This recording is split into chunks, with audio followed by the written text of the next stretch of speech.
నిన్న పవన్ కళ్యాణ్ గారు కూర్చొని ఏదో మాట్లాడతా ఈ 5 సంవత్సరాలు ప్రధాన ప్రతిపక్ష హోదా వచ్చేటువంటి సమస్య లేదని చెప్పి మాట్లాడాడు. ఈ రాష్ట్రంలో ఉన్నటువంటి ప్రజలకు జగన్మోహన్ రెడ్డి తర్వాత ఏ నాయకుని మీదన్నా కొంచెం అంతో ఇంతో నమ్మకం ఉందంటే పవన్ కళ్యాణ్ గారు. ఎన్నో మాటలు మాట్లాడారు, ప్రజలు కూడా అతన్ని నమ్మారు. చంద్రబాబు నాయుడు మీద నమ్మకం లేకపోవడం వల్ల చంద్రబాబు నాయుడు ఏమేమి అబద్ధాలు చెప్పాలో అవన్నీ పవన్ కళ్యాణ్ నోటితో చెప్పించారు. ఈరోజు పవన్ కళ్యాణ్ గారు ఒకసారి ఆలోచన చేయండి, ఏం మాట్లాడుతున్నారు మీరు? చంద్రబాబు నాయుడు గారు మీతో చెప్పినటువంటి హామీలన్నీ ఏమైనాయి? వాటి మీద మీరు యుద్ధం ప్రకటించాల్సిన అవసరం ఉందా లేదా? మీరు పోరాటం చేయాల్సినటువంటి అవసరం ఉందా లేదా? పచ్చి అబద్ధాలు మీ నోటితో చంద్రబాబు నాయుడు చెప్పించారు. అది వదిలిపెట్టి, ఆయన మీద పోరాటం చేసేది వదిలిపెట్టి, ప్రజల కోసం ఆరాటపడేటువంటి జగన్మోహన్ రెడ్డి గారి మీద నువ్వు కూర్చొని ప్రధాన ప్రతిపక్ష హోదా లేదు రాదు అంటున్నావు. మరి నువ్వు పోషిస్తావా? నీకుంది కదా 21 స్థానాలు. మరి చంద్రబాబు నాయుడు గారు చెప్పినటువంటి అన్ని హామీలు ఈరోజు తొంగలో దొక్కినాడు కదా, నువ్వు పోషిస్తావా ఈరోజు ప్రధాన ప్రతిపక్ష హోదా? నీకు బాధ్యత లేదా? రా, ప్రజల తరపున పోరాటం చేయి, నీ యొక్క ఇమేజ్ను కాపాడుకో. నీ ఇమేజ్తో చంద్రబాబు నాయుడు గారు ఆడుకుంటున్నారు, గుర్తుపెట్టుకో. నీకు తాత్కాలికంగా ఏమన్నా ఈరోజు లబ్ధి జరుగుతుందనో కానీ శాశ్వతంగా నిన్ను రాజకీయంగా భూస్థాపితం చేసేటువంటి కార్యక్రమాలు జరుగుతున్నాయి తెలుగుదేశం పార్టీ చంద్రబాబు నాయుడు ద్వారా. అది గుర్తుపెట్టుకో. ఆమె షర్మిల ఏదో మాట్లాడుతూ ఉంది. ఏందమ్మా నువ్వు ఎక్కడికి పోతున్నావు? ఏం చేస్తున్నావు? నువ్వు ఏ పార్టీలో ఉండవు? అసలు నీ బాధ్యత ఏంది? నువ్వు కాంగ్రెస్ పార్టీలో ఉండవా, లేకుండా ఉంటే నువ్వేమైనా చంద్రబాబు నాయుడికి చెంచాగిరి చేస్తాండవా? రాజశేఖర రెడ్డి గారి కూతురు నువ్వు, అది గుర్తుపెట్టుకో. ఏం మాట్లాడుతున్నావు? నీ వ్యక్తిగత సమస్యలు ఉంటే నీ ఇంట్లో చూసుకో, కానీ నీ వ్యక్తిగత సమస్యలను దృష్టిలో పెట్టుకొని కావాలని చెప్పి నీ ఏదో కోరికలు తీరాలని చెప్పి జగన్మోహన్ రెడ్డి మీద మాట్లాడడం ఎంత హాస్యాస్పదంగా ఉంది. ముఖ్యంగా చంద్రబాబు నాయుడు గారికి ఏ రోజో క్రెడిబిలిటీ పోయింది. ప్రజల్లో ఎప్పుడు కూడా చంద్రబాబు నాయుడు గారి మీద సదభిప్రాయం లేదు. ఆయన మాటలు నిలబెట్టుకునేటువంటి వ్యక్తి కాదు. కానీ ఈరోజు అదే దావకు అదే కోవకు ఆయన నమ్ముకునేటువంటి ఇద్దరిని తీసుకొని వస్తున్నాడు. ఒకటి పవన్ కళ్యాణ్, 2 షర్మిలమ్మ. ఈరోజు నేను ఒకటి అడుగుతున్నాను స్పష్టంగా. ఒక వివాదం జరుగుతూ ఉంది.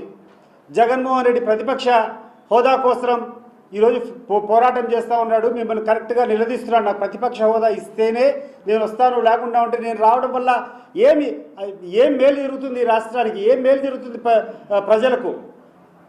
నేను ఆడొచ్చి అసెంబ్లీలో కూర్చోవడం వల్ల కాదు, నేను సమర్థవంతంగా ప్రజల యొక్క సమస్యలు మాట్లాడేదానికి నాకు సమయం దొరికితేనే దానికి న్యాయం చేసేటువంటి వాడిని అవుతాను. కానీ ఊరికే ప్రేక్షక పాత్ర ఆడు కుర్చీలో కూర్చుంటే ఏమొస్తుంది? షర్మిల గారు కూడా ఆలోచన చేయండి, పవన్ కళ్యాణ్ గారు ఆలోచన చేయండి. మీరు సమర్థవంతమైన చర్చలు చేయాలనుకుంటున్నారు. సమర్థవంతమైనటువంటి చర్చలు ఏ రకంగా జరుగుతాయి ఈ రాష్ట్రంలో? ప్రధాన ప్రతిపక్షం ఎవరు? ఈరోజు దారిలో పోయేటువంటి ఎవరిని అడిగినా చెప్తారు 175 అసెంబ్లీ స్థానాల్లో 25 పార్లమెంట్ స్థానంలో మొదట లేదా ద్వితీయ స్థానంలో వచ్చినటువంటి ఏకైక పార్టీ మొత్తం భారతదేశంలో ఉన్నటువంటి అన్ని ఎన్నికల్లో చూసుకోండి, ఏ రాష్ట్రంలో ఇటువంటి రిజల్ట్ వచ్చిండదు. మరి ఈ పార్టీని కూర్చొని నువ్వు ప్రధాన ప్రతిపక్ష హోదా లేదు రాదు అంటే ప్రజలు దాన్ని సమర్థిస్తారా? ఎవరి కోసం మా పోరాటం? ఎవరి కోసం జగన్మోహన్ రెడ్డి గారి పోరాటం? ప్రజల కోసం కాదా? ప్రజలు పడేటువంటి ఇబ్బందుల్ని ఎండగట్టడం కోసం కాదా? ప్రజల సమస్యలను తీర్చడానికి కోసం, ప్రభుత్వం పైన ఒత్తిడి తీసుకొని వచ్చేదానికోసం కాదా మేము పడేది ఈ తాపత్రయం? దీన్ని పక్కన పెట్టుకొని కొంతమంది బ్రోకర్లు మాట్లాడుతున్నారు. సభ్యత్వం పోతుందంట. ఏందయ్యా సభ్యత్వం పోయేది? నాకు అర్థం కావడం లేదు. ఒక వెంట్రుకతో సమానంగా సోనియా గాంధీతో ఆ రోజు ఒక మాటకు వచ్చేసిన తర్వాత తృణప్రాయంగా ఇట్లా ఎంపీకి ఎమ్మెల్యేకి ఇట్లా రాజీనామా చేసి పులివెందుల అసెంబ్లీకి 1,00,000 ఓట్ల పైన మెజార్టీతో గెలిచినటువంటి పార్టీ అయ్యా వైఎస్ఆర్సీపీ కాంగ్రెస్ పార్టీ. అధికారంలో లేకుండా ఈ దేశంలోనే అత్యధిక ఆధిపత్యం చెలాయిస్తున్నటువంటి సోనియా గాంధీ మీద ఛాలెంజ్ చేసి కడప పార్లమెంట్లో పోటీ చేస్తే 5 లక్షల మెజార్టీతో గెలిచినటువంటి చరిత్ర అయ్యా జగన్మోహన్ రెడ్డిది. ఆయన ముందరేది మీరు ఫ్రూట్ అవుతున్నారు? ఆయన ముందరా మీరు మాట్లాడేది? గుర్తుపెట్టుకోండి, ఎవరితో మాట్లాడుతున్నారు, ఏం చేస్తున్నారు అనేది గుర్తుపెట్టుకోండి. ఈరోజు మేము ఈ సమస్య పరిష్కారం కోసం మేము ఒక పక్క పోరాటం చేస్తానే, ఎవరికైనా సమస్య వచ్చిన తర్వాత కోర్టులకు పోయి సమస్య పరిష్కారం చేసుకోవడం ఆనవాయితీ. మనకున్నటువంటి మనకు ఉన్నటువంటి న్యాయస్థానం ఏంటంటే కోర్టులకు పోవడం, కోర్టును ఆశ్రయించడం, ఏదైనా మనం జరిగింది జరగకుండా ఉంటే. జగన్మోహన్ రెడ్డి గారు కోర్టుకు పోయినారు, మాకు ప్రధాన ప్రతిపక్షం ఇవ్వాలని చెప్పి. కోర్టులో ఆ యొక్క స్పీకర్కు మీ యొక్క నోటీసులు, మీ యొక్క సంజాయిషి ఇవ్వండి అని చెప్పి అడిగి 4 నెలలు అవుతుంది. నీకు చిత్తశుద్ధి ఉంటే ఈ 4 నెలల నుంచి ఎందుకు మీరు కౌంటర్ వేయడం లేదు? ఒకవేళ మాకు లేదనుకో, కోర్టు తీర్పు చెప్తే మేము విరమించుకుంటాం కదా. మరి కోర్టుకు ఎందుకు గాను మీరు ఇంతవరకు మీరు ఆ నోటీసు స్పందించడం లేదు? ఎందుకు కోర్టుకు మీరు అఫిడవిట్ వేయడం లేదని చెప్పి నేను అడుగుతున్నాను. మీ బాధ్యత కదా. ఈరోజు జగన్మోహన్ రెడ్డి గారికి ప్రధాన ప్రతిపక్ష హోదా ఇవ్వకుండా పోవడం వల్ల జరిగేటువంటి నష్టం ఈ రాష్ట్ర ప్రజలకు మేలు జరగాలంటే, ఈ యొక్క పార్లమెంటరీ వ్యవస్థ కరెక్ట్గా జరగాలంటే అధికార పక్షం ఎంత ముఖ్యమో ప్రతిపక్షం కూడా సమానంగా ముఖ్యము.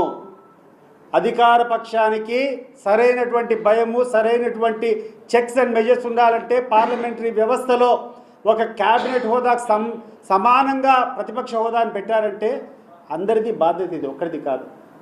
ఇప్పటికైనా గుర్తు తెచ్చుకోండి, మీ యొక్క చాదస్తాలు వదిలిపెట్టండి.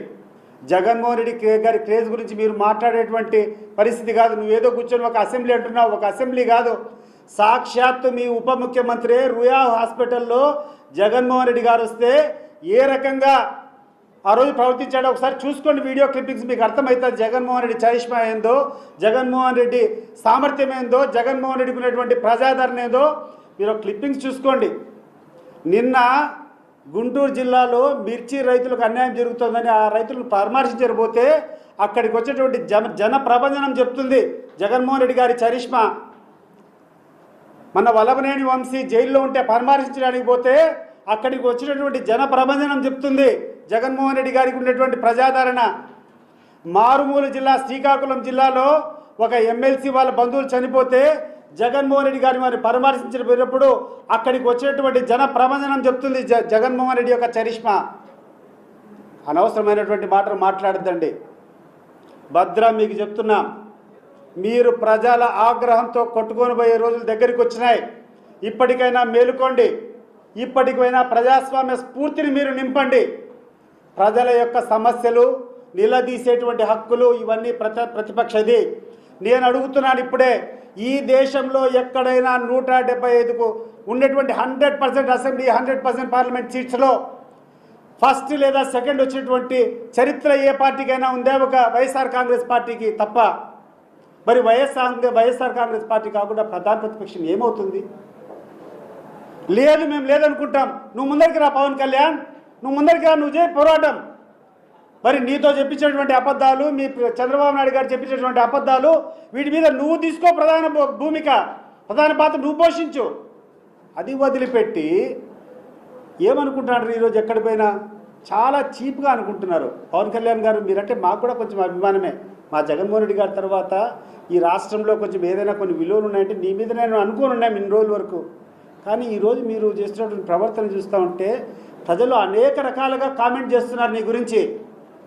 మేలుకో, నువ్వు మేలుకోకుంటే చంద్రబాబు నాయుడు గారు నిన్ను భూస్థాపితం చేయడం గ్యారంటీ, గుర్తుపెట్టుకో. అంటే షర్మిలమ్మ గారు నేను చెప్తున్నాను, నువ్వు చేసేటువంటి విధానం కరెక్ట్ కాదు. నువ్వు చేసేటువంటి విధానము నీ యొక్క వేరేది ఏదైనా ఉంటే చూసుకో. అసలు కాంగ్రెస్ పార్టీ విధానం ఏందమ్మా? నువ్వు కాంగ్రెస్ పార్టీకి కాంగ్రెస్ పార్టీకి నువ్వు అధ్యక్షురాలువా, లేకుండా అంటే నీ సొంత అజెండాతో నువ్వు నడిపిస్తున్నావా? నువ్వు చేయాల్సిన పోరాటము కాంగ్రెస్ పార్టీకి వ్యతిరేకమైనటువంటి పార్టీలపైన పోరాటం చేయాలని, కానీ నీ వ్యక్తిగత అజెండాను పెట్టుకొని మీ అన్న మీద దాడి చేయడం ఏం తల్లి? ఇప్పటికైనా మేల్కోమ్మా.